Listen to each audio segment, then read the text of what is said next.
رسول اکرم صلی الله علیه و آله اینو بار بار براتون تکرار کردیم که عمر دعوتش چند سال بود؟ 23 سال. یکی کل عمرش بود، یکی عمری که دعوت کرد. تا 40 سال دعوت نمیکرد. بعد از 40 سالگی دعوت کرد تا 63 سالگی. 23 سال عمر دعوتش بود. در 23 سال 13 سالش عقیده درس داد و 10 سال دیگه احکام، نظام اقتصادی، نظام سیاسی، نظام اجتماعی، فقه معاملات، فقه عبادات، فقه کل مسائل فقهی، نماز، روزه، حج، زکات، الایمان و بدون و سبون و شعبه، تمام شعبات در 10 سال یک مضمونه 13 سال. این حال از خود فکر کن که مثلا در کل عمرت رسول اکرم صلی الله علیه و آله 13 سال وقت خدا داد، صحابه کرام 13 سال درس خواندن و باقی ماندهشون در تدریس سیر کردن. ما و شما مثلا چند هفته درس عقیده خواندیم. اعوذ بالله من الشیطان الرجیم. بسم الله الرحمن الرحیم. برادرای محترم، در سلسله درسای عقیده که ما شما شروع کرده بودیم، تقریبا در هفته‌های گذشته موضوع دعا را بحث کردیم و موضوع دعا دوستایی که در درسای قبلی نبودن، ما در بحث توحید عبادت یا توحید الوهیت تقسیم کرده بودیم که یکی توحید عبادت است و یکی توحید اطاعت است، قانون. در توحید عبادت گفتیم عبادت ها چند قسم است. اول قسم توحید عبادات قلبی را تشریح کردیم، عبادات قلبی را، و قسم دومش عبادات زبانی است. و در عبادات زبانی تقریبا چند موضوع هست که من تقاضایم از برادرای عزیز و محترم مایی است که وقتی سر چیز آمدیم اینجا ما براتون مثلا در توحید در عبادات زبانی یکی حمد و ثنا بود که ما شما را خواندیم، دعا هست که فعلا میخوانیم، استعاذه هست، استعانت هست، استغاثه هست و توسل است، واسطه یا توسل است. تقریبا 6 مطلب از 6 موضوع هست. اینال اگر در اسلوب علمی ما و شما سر یک اسلوب علمی بحث میکنیم و یا اوت احساساتی بحث میکنیم. اسلوب علمی چی است؟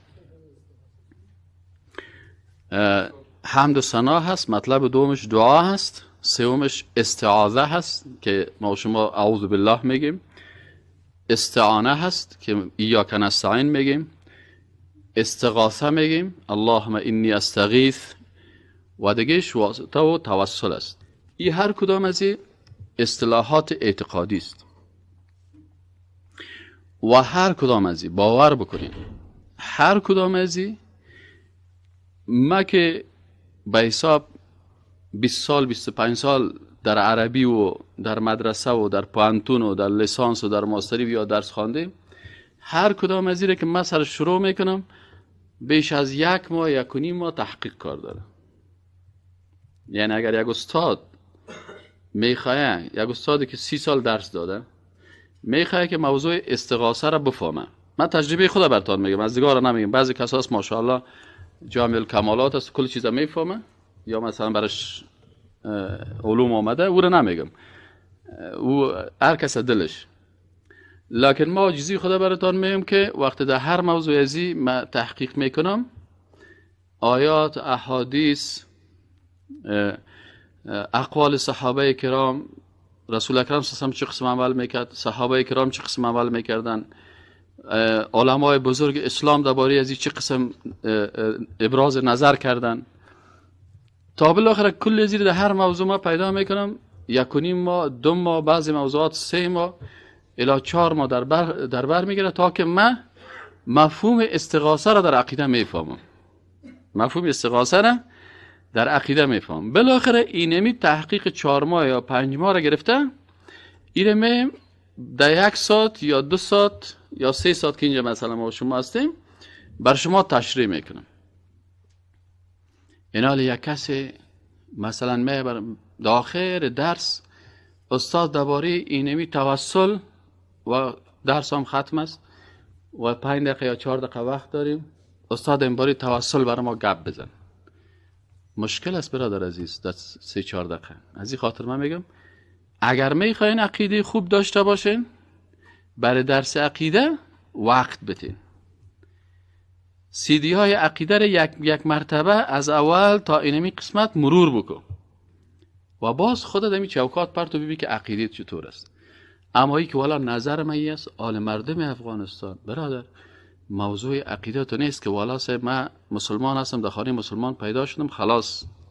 بعضی اوقات یک نفر از خوب خدا مسلمان فکر میکنه لکن مسلمان حساب نمیشه در روز قیامت. چرا؟ میگی عقیده که تو داشتی که غلط بود. یک نفر خدا مسلمان فکر میکنه الله سبحانه و تعالی ما و شما را از اون نگاه کنه که در روز قیامت میخیزه برش ملائکه بگه تو برو در صف مشرکین استاش. او بدر ما در تذکره مسلمان شد، از بابی مسلمان بود، پدر مسلمان بود، والله در نکای ملا را آورده بودم. این از او برادر من تمام روز مسلمان بودم.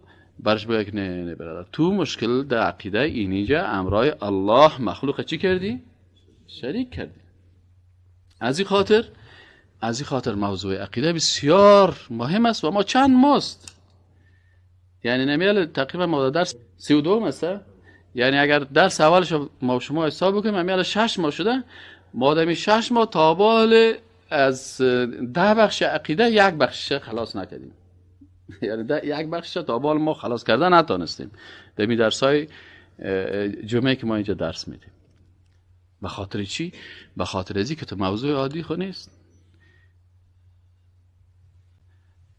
رسول اکرم صلی الله علیه و آله اینو بار بار براتون تکرار کردیم که عمر دعوتش چند سال بود؟ 23 سال. یکی کل عمرش بود، یکی عمری که دعوت کرد. تا 40 سال دعوت نمیکرد. بعد از 40 سالگی دعوت کرد تا 63 سالگی. 23 سال عمر دعوتش بود.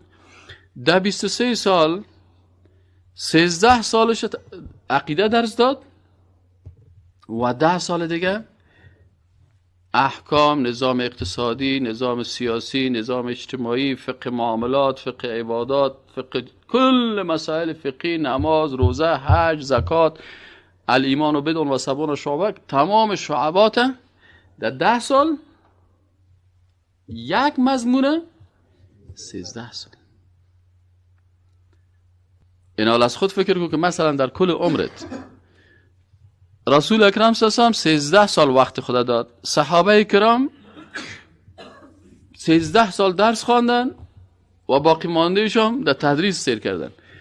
ما و شما مثلا چند هفته درس عقیده خواندیم. از این خاطر درست است که ما و شما با معلومات نیاز داریم لکن معلومات به ترتیب میاد و ما به ترتیب بر کس معلومات نمیتم.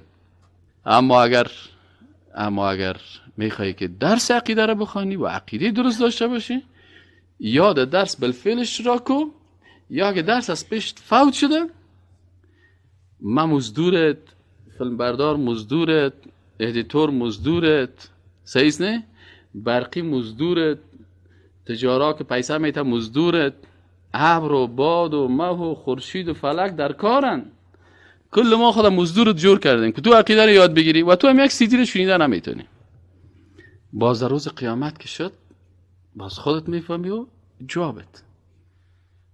باز تو نشک بگی که والا کس بر ما درس نداده، امکانات نبود.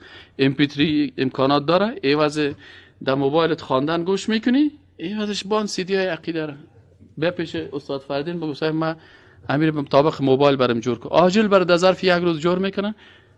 بیکار که ماندی بشنو. در خانه چالان کو خودت. اگر درسی را که ما برات دادیم بی سوادترین انسان در خانه اگر نفهمید باز بیا مرا بگو استاد ازیام که آسان تر بساز. والا ما گپ میزنم برای شوککای خرد من بر کلانا و استادا و پروفسورا گپ نمیزنم. سیدی های من کلش ابتدایی است. چرا عقیده باید به زبان بسیار ساده آدم عقیده را بفهمن. به هر صورت برادرای محترم ما و شما حمد و ثنا را که او را خواندیم. بعد از آمدیم در مسئله دعا و در دعا چند موضوعش خواندیم.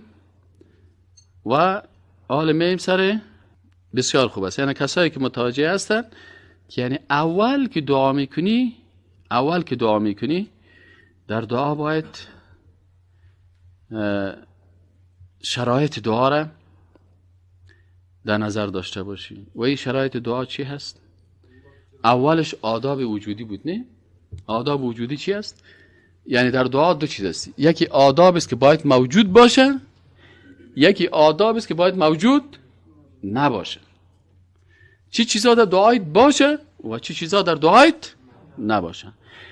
اول چیزی که گفتیم در دعا باید موجود باشه ای که باید تو به 4 صفت الله در وقتی که دعا میکنی معتقد باشی و همون لحظه که دعا میکنی همین 4 صفت به یادت باشه. الرحمن کی است؟ الله است. دعا که میکنی اول باید از خود سوال کنی الرحمن کی است؟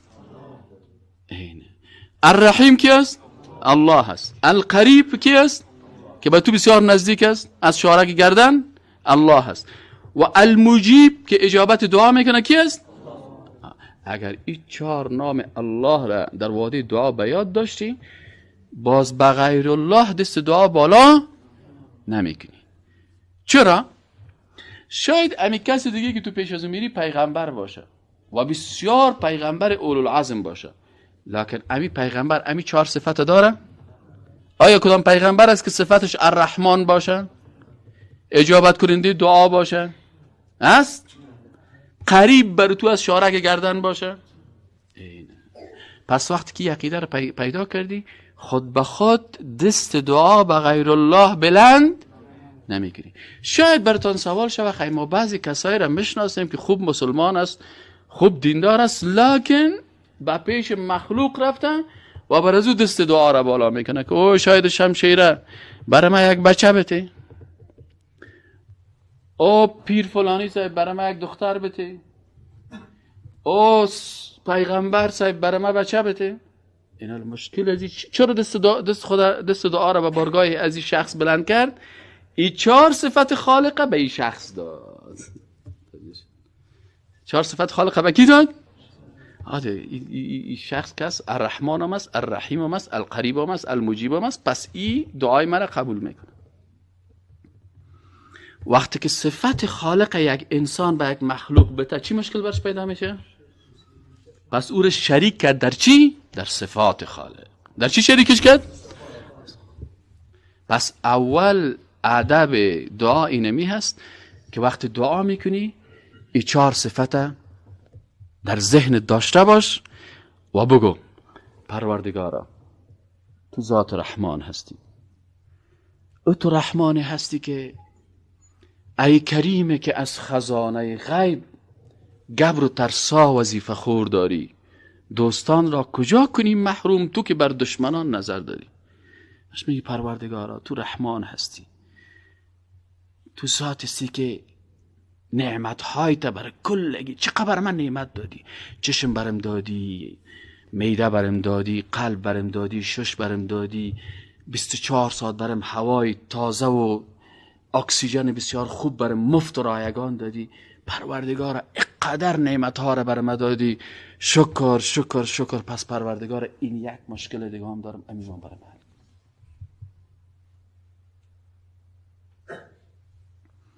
تو رحیم هستی. رحمان و رحیم باز ما و شما در باب صفات میخوانیم که یک فرق بسیار کوچک دارن. فرقش چی است؟ که الرحمن ذات است که نعمتهای خود برای تمام مخلوقات پشت کفر و کافر و مسلمان و مشرک و یهود و نصارایش نمیگرده.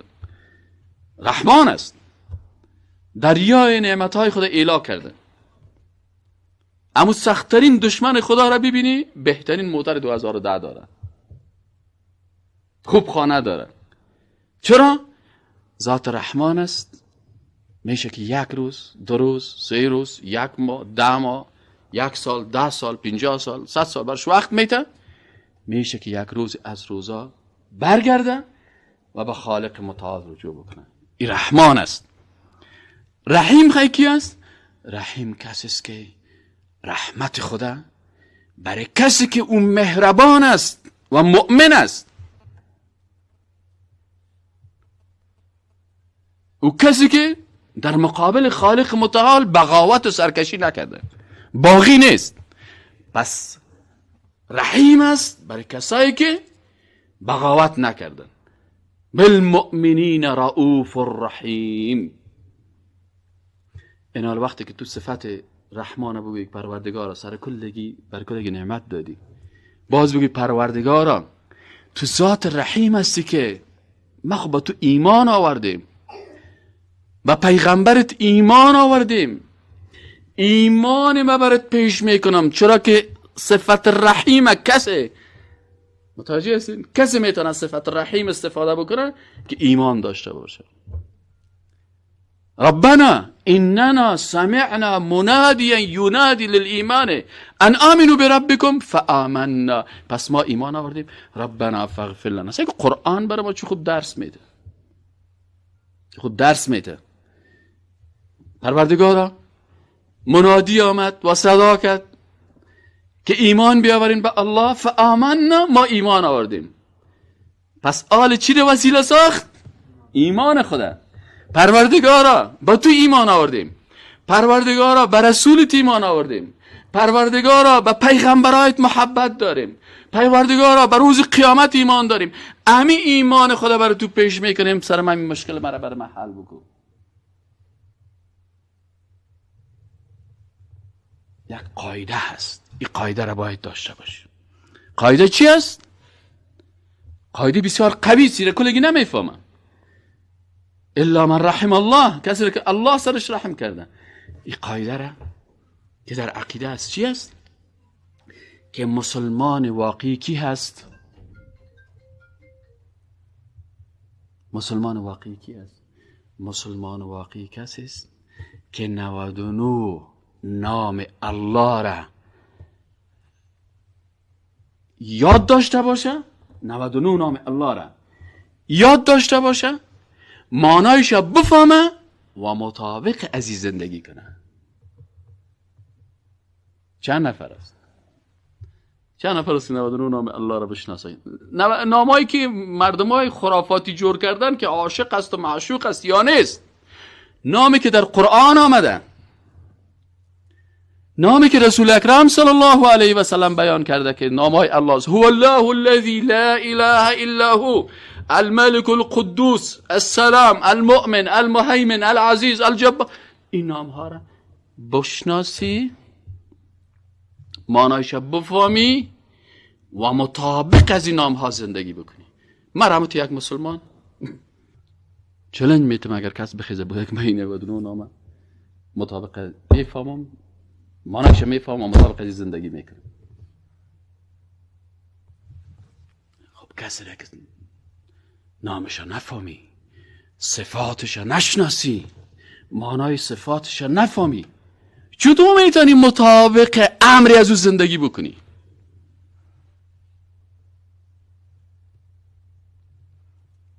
چون زیاد مخلوق میشناسیم، مخلوقات زیاد میشناسیم، با این خاطر عظمت مخلوق در قلب ما پیدا شده. از مخلوق میترسیم. اما برعکس از او صحابه کرام الله را میشناختن، اسمایش میشناختن، صفاتش میشناختن، مطابق از او زندگی میکردن. از او خاطر الله از اونا راضی شد. لقد رضی الله عن المؤمنین. به کی ایمان داشتن؟ به الله.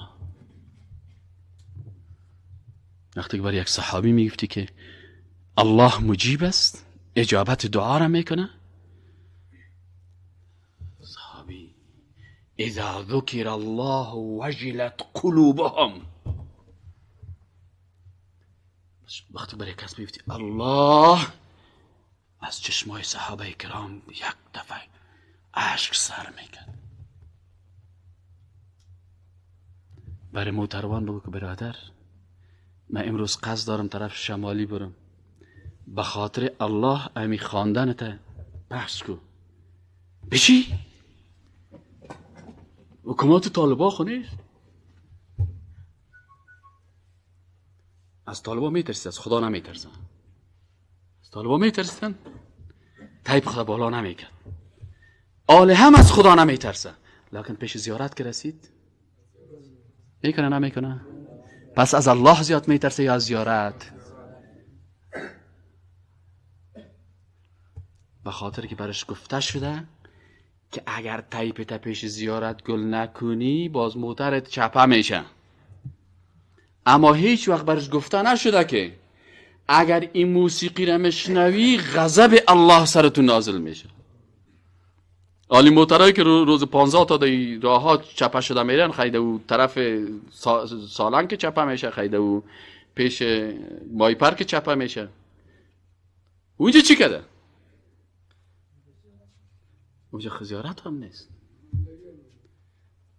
این حال گپ سر چی است؟ مشکل میفهمین گپ سر چی است؟ به خاطر ازی که ما وقت ندادیم برای فهمیدن نامهای الله و ما وقت ندادیم برای ازی که نامهای الله را 5 دقیقه حداقل فکر بکنیم که چرا الله گفته که مجیب، چرا گفته قریب، چرا گفته سمیع، چرا گفته رحمان و چرا گفته رحیم. ما مشکل ما این نقطه هست. از این خاطر نه تنها نمیگن باز کسی گفت که الله 99 نام داره، بیاین به الله عبادت بکنیم، بیاین به غیر الله سجده نکنیم، بیاین رسول الله صلی الله علیه و سلم اللهم میگفت، پیغمبرا ربنا میگفت، باز اونجا میشینه چون خودش وقت هم نداره و شیطان در قلبش جای گرفته، باز به خاطر که 4 تا بی سواد بیچاره که پیش است او را از عقیده توحید منحرف بسازه، باز میگه صاحب گپ از یارا گوش نگیرین، یا خو وهابی هستن. اگه که گفتم وهابی کی است؟ گفت وهابی کسایی هستن که میگن خوار پنجم حلال است. مفتم میره خود رسول اکرم صلی الله علیه و سلم میگفت، رسول اکرم صلی الله علیه و سلم میگفت که خوار پنجم حلال است. چرا؟ امام ابو حنیفه رحمت الله علیه میگفت، ما در فقه حنفی خواندیم، اونا میگن که خوار 5 قسم است. چند قسم است؟ 5 قسم. خوار اول، دوم، سوم، چهارم، پنجم. پنجمش نکاحش که تو جایز است. کی از خوار پنجم؟ من میگه خوار اولت خوارت که از مادر پدرت است، این سکه میگیم با شما. سیزنه خوار دوم خوار مادری است که از مادر است، از پدر نیست. خوار سومی چی است که از پدر است، از مادر نیست. پدر جان 4-5 تا عروسی کرده، دوم که از مادر جان 4-5 تا. خب مشکل نیست. اوش ماتریال میگن در انگلیسی. میره میگه این خوار ماتریال. من گفتم ماتریال چی است؟ گفت مای مادر ازدواج کرده 10 مرتبه، از این خاطر از مادر 2 نفر یکیستیم، از پدر جداستیم. خب این ماتریال مادری میگن. پتریالش باز چی رو میگن؟ پدری رو میگن که پدرش 4 تا زن گرفته در مسلمانا، در غرب 44 تا. این حال صاحب بوجه چی است؟ این 4 تا خانم گرفته، بیادرها هستن لکن مادرایشان چی است؟ جدا هست، اما پدرشان یک. 4می قسم خوار چی است؟ رضایی هست. کاتت شیر خورده، نونوگک بودی، اش تو که بچه کاکای تو هم نونوگک بود، تو تشنه شد، مادر شیر نداشت، مادر تو گرفت رو چی کرد؟ شیر داد. این حال شما 2 تا نونوگک ها، کلانا نه، خدا نونوگک نساز، یگان تا کلان مردکس میگه من شیر خوردیم صاحب چطور کنم؟ نمیخوردی، بعد که دیگه خوردی، در جوانی خورده، در پیری صحیح نه؟ با شفر برتان بگم بفهمین. اینا زبون مردکشی کردن، بر من زنگ میدن که ما این مادرم شد. او گفته در وقتی که تو در حالت رضا باشی. رضا چی بوده؟ شیرخوری. خب یعنی 1.5 ساله، 2 ساله، 6 ماه، 4 ماه، 2 ماه این گپا. بعد از این پنجمی خواهرش چی شد؟ خواهر دینی. انما المؤمنون اخوه. پس خانم هر کس خواهر دینیش است، در دین که تو شریک است. لکنی بیچاره ایره چه قسم او مردکی دیگه میفهمه، شیطان کلان میفهمه، لکنی بیچاره را بازی داده.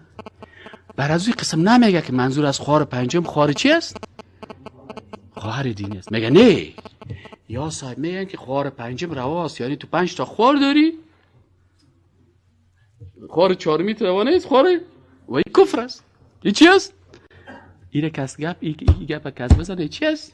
کفر است. چرا به نص قرآن ای گفته که نکاح خواهر چی است؟ و اخواتک. به هر صورت این مشکل ده اینجاست. یعنی ما شما وقتی که بسیاری وقتا احساساتی برخورد نکنین، بفهمین، گوش بگیرین، باز داخل قضاوت کنین که حق در کجاست، باطل در کجاست. به خاطر که آل شرایط است، نه شرایط. جنگ فکری است. همین کسایی که بیچاره نصرانیایی که حالا میگن که خدا سه تاست، نه میگن نمیگن؟ یارا صاحب زدن. همین پیروای عیسی علیه السلام مسلمان بودن، مثل ما و تو مسلمان بود. پیروای عیسی علیه السلام مثل ما و تو بود. حواریون چی بودن؟ مسلمان بودن. لکن چرا ایس مسلمان ها را به سه خدایی وادار ساختن؟ که از یا جنگ کردن، زدن، لط کردن، دیدن که مسلمان ها هر قدر بزنی، هر قدر، این مثال شما براتون میگم، باز شما عملا تطبیق کنید. هر قدر که زد مقاومت بیشتر شد، هر قدر که از زور کار گرفت. گفت نه، زور مکن، زاری مکن، زر بفرست.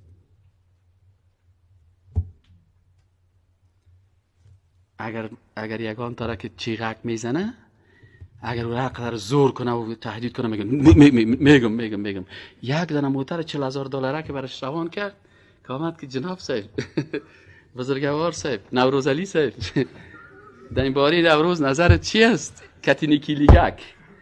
این حالا میگه خیلی کلی ده در خانه میزبان احادیث نوروز در خانه که زیر مخوت میکنم. صحیح نه؟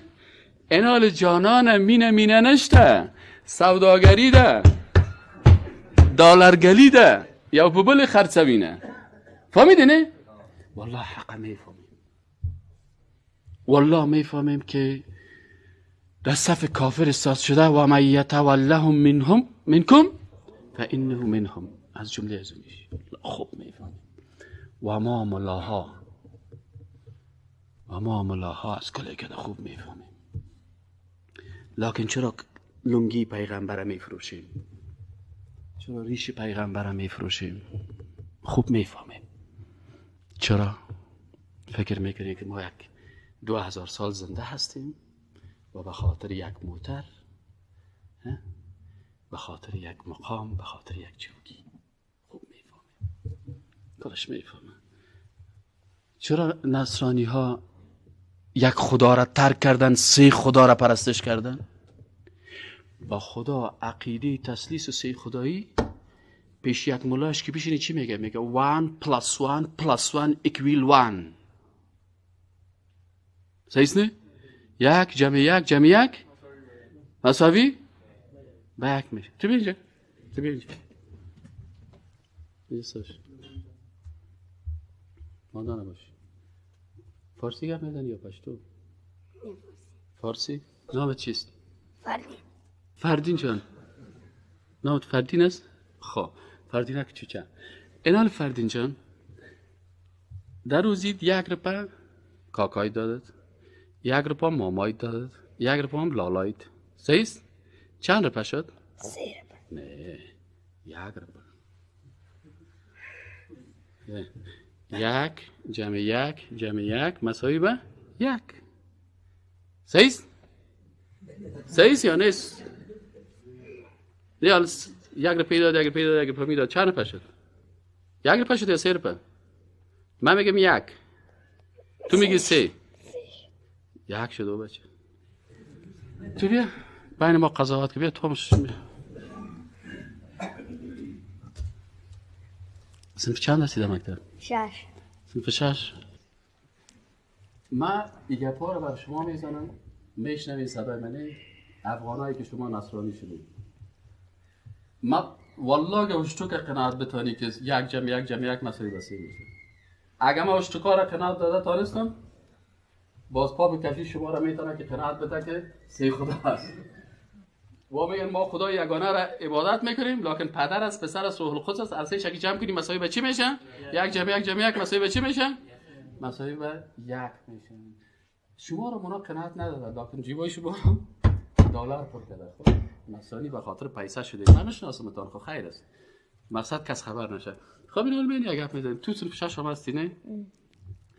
این کاکاش 1 روپا داد، ماماش هم یک پداد، لالاش هم یک پداد، سه شده؟ صحیح. اینا کل پیسه خود پیش ما داد. حالا اومدم میگه پیسه مرا پس بده. من میگم یک جمع یک روپا میشه؟ مرش یک روپا میده، میگه نه 3 روپا میشه. تو قضاوت کن. گپ من سیست یا گپ پذیر؟ گپ پذیر. در عقیده تسلیس اشتو که قناعت داده میتونی؟ من تانسته قناعت داده تانستم؟ خیلی چرا بعضی مردم ها قناعت میکنن؟ عقلشان نه جیبشان. و بعضی کساس میگه عقلت چی کو؟ از این خاطر وقتی که در کلیسا بری برات میگه که don't use your mind. عقلت در کار نپرتو. when you enter in church، وقتی که تو در چرچ در کلیسا داخل شدی میگه عقلت در بیرون از کلیسا بان. اگر کشیش برات گفت که گاو سفید از شیر سیاه است، چشمای تا کور کو بگو صحیح است. از این خاطر یک تو یک نان میتید میگه این نان است، خوب میفهمی نان است، این تو نان است، نان است، میگه نه گوشت عیسی مسیح است. یک گلاس شراب میدید، صاحب میگه اوه شراب است، مرا نشکر، میگه نه خون عیسی مسیح است. میگه عقلم، میگه عقل در کار نپرده. از این خاطر برادرای محترم، اکثریت دانشمندا و ساینسدانا و ریاضیدانا و مردمای عاقل و دانشمند در غرب نصرانیت چی میکنن؟ ترک میکنن. یا بیخی کافر میشن، برشان بگی do you believe؟ میگه yes I believe. on what؟ میگه on my body. برش بگی چرا در نصرانیت؟ میگه من عقل میره قبول نمیکنم. عقل میره؟ من میره قبول کردن نمیکنم. از این خاطر علمای بزرگشان چی میکنن؟ نصرانیت ترک میکنن.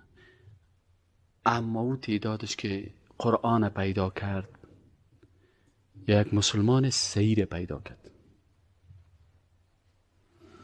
اکثریت کسایی که در غرب کافر ماندن، از آلمان کسی پیش ما آمد گفت در آلمان مردم و رأیت الناس یدخلون فی دین الله افواجا داخل میشن. گفتیم خیلی مشکل چی است؟ گفت والا اکثریت از که مانع داخل شدن در اسلام از یا مسلمان های دروغی منافق است. اینجای درس داشتم، این قصه رو کردم، خیر است بر شما میگم. یک وقت در پانزه حقوق درس داشتم صنف 4، یک معسل مرا دعوت کرد، گفت استاد یک رئیس مؤسسه هست از آلند بود و نیدرلند میگن، گفتن که یه آلندی هست، گفت ای از ما تقاضا کرده که یک عالم دینتانه برام بیارین که امرای مجرد بحث بکنه، لکن شرایط داره. اول یه عالم دین از او عالمایی نباشه که پیشانوش 1111 باشه. فهمیدین چی معنی 1111؟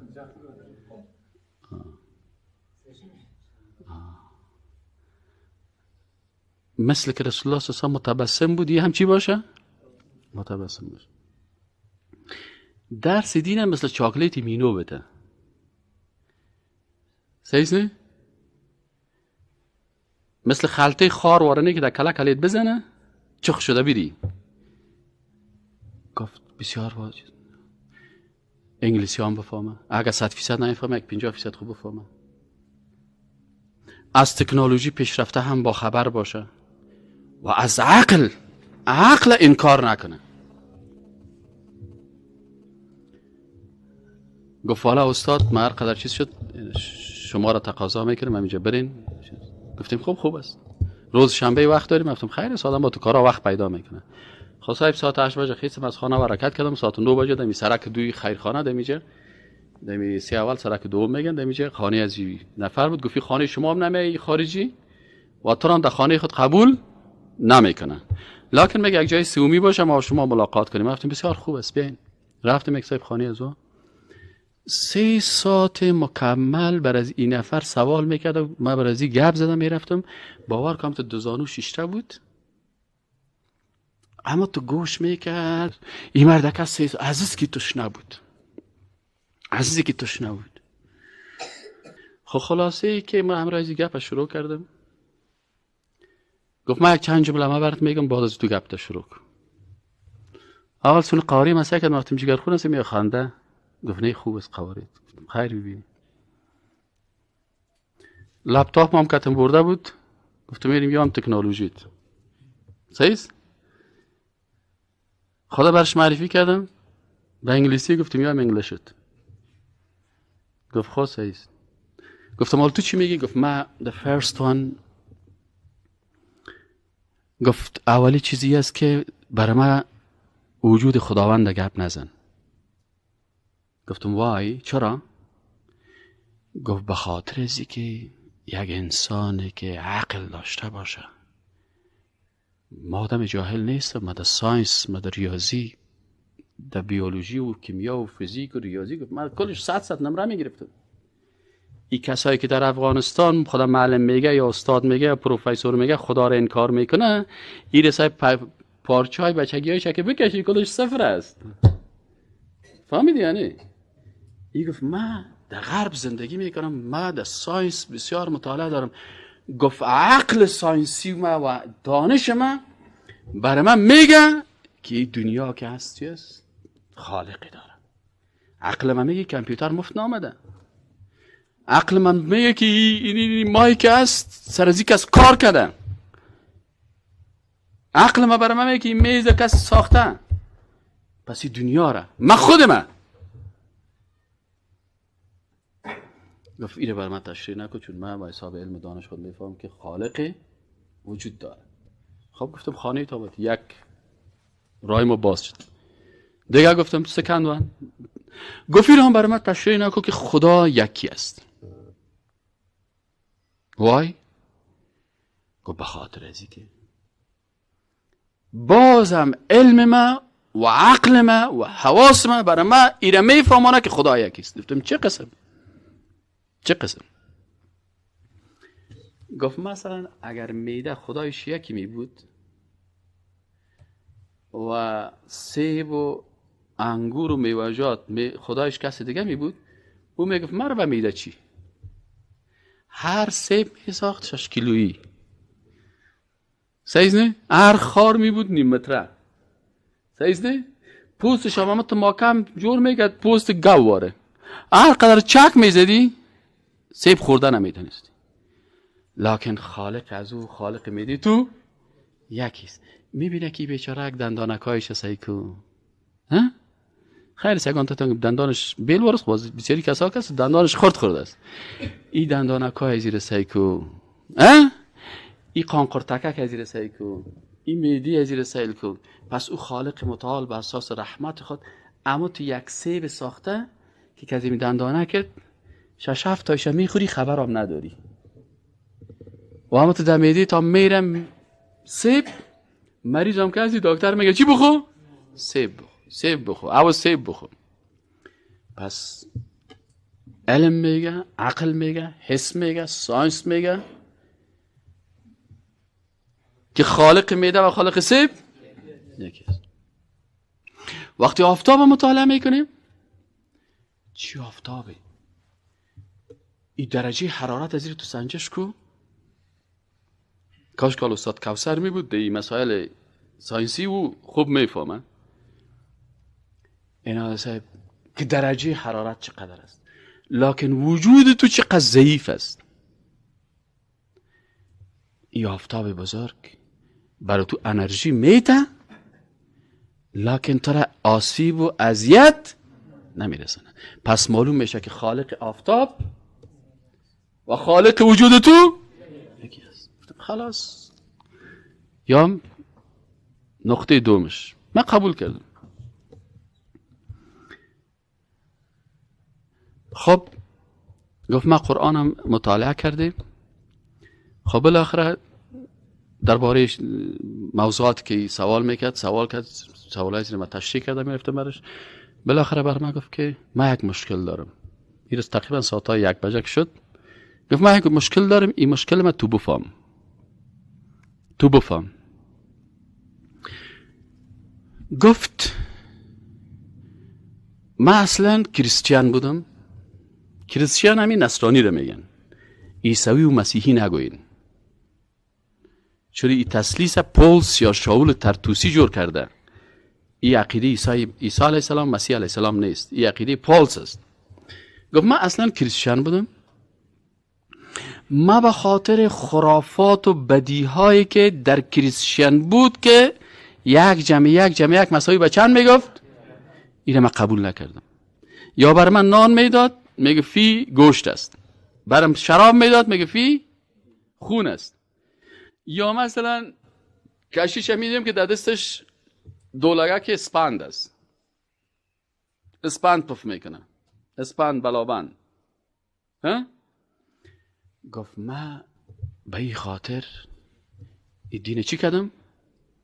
ترک کردم. گفتم این عقل من، حس من، علم من، دانش من این دین نیست که به درد من بخوره. گفت یک مثال خیلی براتون میگم خودت بفهم. خوب سعی کن که چی گفت و باز من پرسان میگم که خوب فهمیده. گفت یک نفر عروسی کرد، برام این مثال گفت. فینال وقتی که ازدواج اول کردی دیدی که والا کت زمین گذاره، پیش خود سنجیدی که والا صاحب نه قواریش چیزی مانده، نه گپ زدنش هم صاحب سعی کو، دو زدنش هم. گفت بالاخره گفت که تصمیم گرفتی که میزن اول چی کنی؟ طلاق. بگوی صاحب عزیزم دیورس. آل میخوای خانم دومی رو بگیری؟ یه گپ از این نفر است. خانم چی بگیری؟ خانم دومی یک سهل میکنه که نام خدا قواره را سیکو، چشما را سیکو، بینی را سیکو، گوشوارا را سیکو. باز که میبینی که والا خوب باز نمی دلت در شک هستی کالیا هم متنبرایه. فهمیدین؟ گفت من این تو یک مشکل دارم. مقصدش چی بود؟ کی میتونه برای من مقصدش رو بگه؟ هم 3-4 نفر نفهمیدین مقصدش؟ نه؟ کی فهمیده؟ 1 2 3 4 5 6 7 8 دیگه نفهمیدن. اگر یک خوبم تو چرت میده. خود تو بیا اونو بچه. این بچه. مقصدش چی بود؟ بسم الله الرحمن الرحیم. مقصدش همین بود که در دین نصرانیت که من بودم همین رقم بدی ها بود. حالا ما میخوایم به اسلام بیایم، دمی همون تو گپا نباشه. بسم الله الرحمن الرحیم. چرا گپ زدی مردکه؟ ای اول گفت کریستیان بودم، نه در دین دیگه بودم. خرافات که دید گفت ما میخوایم در اسلام بیایم، در این دین همین گپا نباشه. یعنی مقصدش همین بود، نه؟ بله. سیس نه؟ همین مقصدش همین بود، نه؟ فهمیدین کنید؟ آلی گفت ما آمدیم در افغانستان. و کجا آمدیم؟ خرابستان. فهمیدین؟ گفت صاحب اینجا آمدیم. آلی گفت ما در افغانستان آمدیم و ما اینجا میخوایم که از علمای افغانستان اینجا ما بفهمم و مطالعه بکنم و کتابا رو ببینم. اگر در اینجا هم امی خرافات بود ما قبول ندارم. اگر نه که اسلام سچی که در عصر رسول الله صلی الله علیه وسلم یک گلاسه یک کسی تو را در پغمان میتید، در پیش چشمه میبرید، اموجه یک گلاس او برات میده. این رو خوب میخوری یا یک گلاس در پیش دریای کابل سه در پل محمود خان یک گلاس او برات میخوری؟ تو بیا اینجا اون بچه از این دریای سالنگ بله میخورم. در پیش چشمه متشار داده سو میای از اون کو از اون یک کس برات یک گلاس او داد میخوری؟ بله آتش نباشه چرا نمیخوری؟ تشنه باشه چرا نمیخوری؟ خب اگر در دریای کابل ببریمت در پیش پل محمود خان یک گلاس او بدیم نمیخورم. چرا او رو میخوری و نمیخوری؟ وقتی رو جای صاف است بسیار آب هوای آزاد هم دارد، هواش هم لطفه جا جای چتر هم هست دیگه. اسلامی که رسول اکرم صلی الله علیه و سلم در مدینه منوره آورده صحیح نه؟ اونو اسلام اگر بر مردم نشان بدی و رأیت الناس یدخلون فی دین الله مردم میخوره اونم تو پاک است. لکن اسلامی که ما در افغانستان جور کردیم اونمو مثل دریای کابل واره. اگه برش بوی که بیادر مستر نوروز که شد باز یک سمنک پخته کنم مادر اولاد داید. خب باز که دای محرم شد یک چند تا زنجیر برات میخریم، تخته پشت تا باز دور بته دیگه. اگر گفت که باز روز تولدت شد باز برای دگچه بکن. اگر صاحب باز در پیش فروشگاه رفتی از قلفای چینایی کشو که مراد تبته میدن چاینا، پیش یگان تا میری دم کردن یک کار ده میره که همی کار ده گرد گرد دار میگه حالا میزنه. حالا من نمیفهمم سبحان الله که قرآن چرا کت کارت این قسمی میگه. باز من فکرم که قرآن میخوانه. من یک وقت اشتکا کردم زردی گرفته بود، کلی من محکم گرفتن که ببر دمش کن. پیش یک دم کنم خودم دم میکنم. نه دم تو چیست؟ من قرآن میخوانم. نه قرآن تو چیست؟ سبحان. گفتم خیلی چطور کنم؟ خیلی پیش ملای مسجد ببرم؟ نه ملاقک چیست؟ خیلی کجا ببرم؟ پیش کریم مارگیر. و این کار سر خودم تیر شد. رفتیم پیش کریم مارگیر. اشتکا که بردیم سر پیش کریم مارگیر. اشتکا هم زرد میزنه زرد. در دکان کریم مارگیر دارم این که یک قرمه بوی. یک آدم شیشه صاحب از مکه 3 روز میشه که روی خدا نشسته، 4 روز میشه نشسته، یا ششته هم تو از خدا با آدم در چیزی کس نگیره. به صورت یک دانه کار صاحب گرفت و که از این کار صاحب ایشتو کمت تو کنه میره. حالا مثلا دان از این سال میکنه که چی میخوانه. آلدیم در پالیش یک کس آمد خوب وطن دار چطور هستی و خوب هستی کجا بودیم چف چف.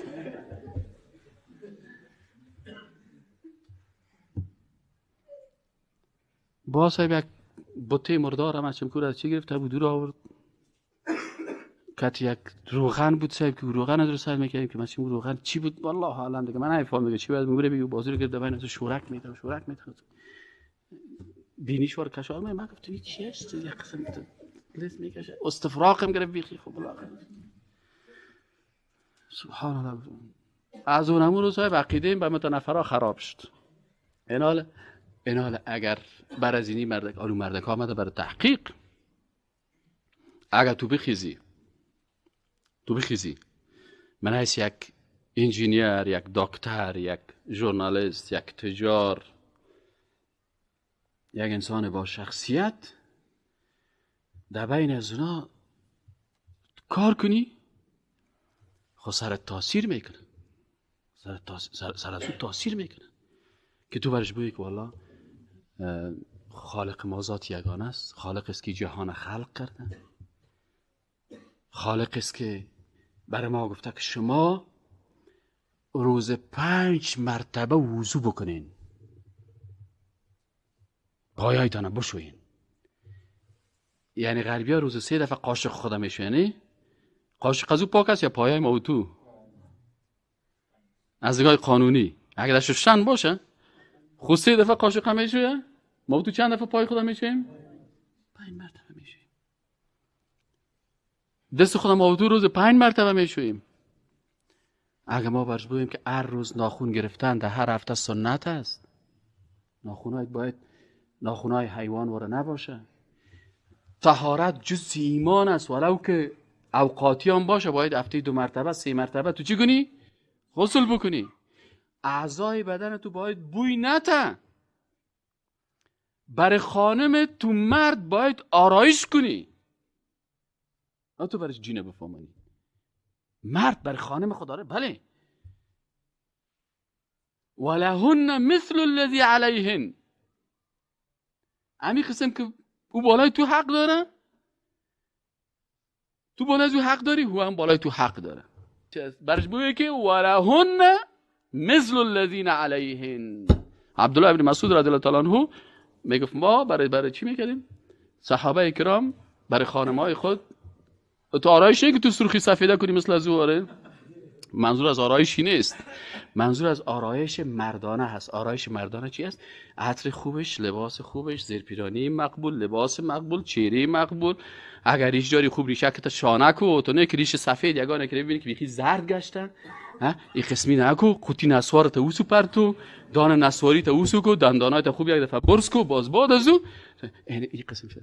وقتی که بر از این خارجی اسلام میگه والله اگر دینی قسم باشه، مادر این قسم حق داره، پدر این قسم حق داره، امزای این قسم حق داره، زن این قسم حق داره، طفل این قسم حق داره. ما پیغمبری داشتیم که او مثلا برای دختر خود چادر خود حوار میکرد. پیغمبری داشتیم که خانمش میگفت که در زندگی پیغمبر کسی را لط نکرده. اما واوی مسلمان ها نمیشناسن. کدام مسلمان نمیشناسن؟ یک مسلمان است که دست خانم خدا شکستانده، این خود مسلمان نیست. بینی خانم خدا بریدن، این خود مسلمان نیست. لکن یا به خاطر دشمنی با اسلام بر از او قسم معرفی کرد. از او خاطر او گفت که اگر اسلام، ما گفت امی شکستم، اگر امی چیزا باشه ما باز اسلام قبول نمیکنم. از این خاطر بسیاری وقتا مسلمان ها سبب چی میشن؟ خداوند از این میکنه ربنا لا تجعلنا فتنه للذین کفروا، خدایا مرا فتنه نسازی برای کافرا، که کافر مرا ببینه از اسلام متنفر شد، از اسلام متنفر شد. ما یعنی پیشرویش گفتنش همینجا یکی از قاری صاحب دلاغا بعد از ترکیه دیدیمش، آمد کتما در هتل 6 نان خورد. ما دیدیم هم ترکی متاثر شد. چرا؟ این وقتی که آمد کتما نان خورد، خب نان برای ما آماده شده بود، لکن این رفت میتونست که برای و بره، لکن رفت پیسیش برش داد. مردکه گفت چی گفت؟ گفت که من افغانی هستم. گفت افغانی هستم؟ گفت اینجا در هتل این نان بر افغانی ها جور شده. گفت نه من افغانی هستم، لکن در جمله از این گروه مهمانان نیستم، ما از بیرون آمدیم.